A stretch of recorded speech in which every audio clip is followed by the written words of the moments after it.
कारंजा नगरीत माधव आणि अंबाभवानी नावाचे एक दाम्पत्य राहत होते.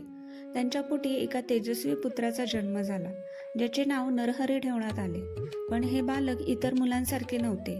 जन्माला आल्यापासून नरहरींच्या मुखातून फक्त ओम या एकाच शब्दाचा उच्चार होत होता. त्याशिवाय ते दुसरे काहीही बोलत नव्हते. त्यांच्या या मुकेपणामुळे माता पिता चिंतेत होते. एके दिवशी एक चमत्कार घडला.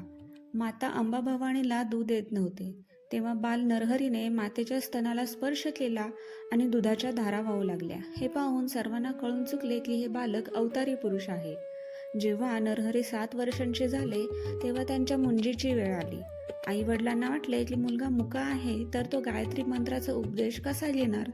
पण मुंजीच्या वेळी जसा नरहरींच्या कानात गायत्री मंत्र सांगितला गेला तसाच एक मोठा चमत्कार झाला. ज्या नरहरींनी 7 वर्षे एकही शब्द काढला नव्हता, त्यांनी उपनयन संस्कार होताच ऋग्वेद, यजुर्वेद आणि सामवेद या तिन्ही वेदांतील रूचा स्पष्टपणे म्हणून दाखवल्या. हे पाहून तेथे उपस्थित असलेले सर्व विद्वान थक्क झाले. मुंज होताच नरहरींनी आपल्या मातेकडे पहिली भिक्षा मागितली आणि जाहीर केले की माता, आता मी संन्यास घेणार आहे आणि तीर्थयात्रेला जाणार आहे.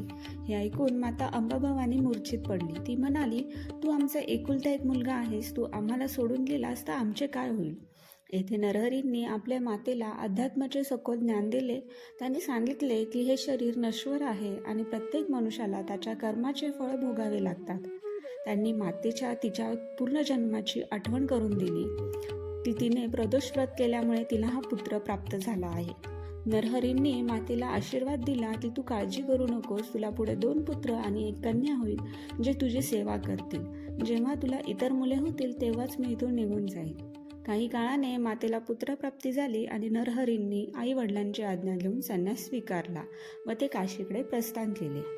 तुम्हाला ही माहिती कशी वाटली? कमेंट्समध्ये दिगंबरा श्रीपाद वल्लभ दिगंबरा नक्की लिहा आणि अशाच पौराणिक कथांसाठी चॅनलला सबस्क्राईब करा.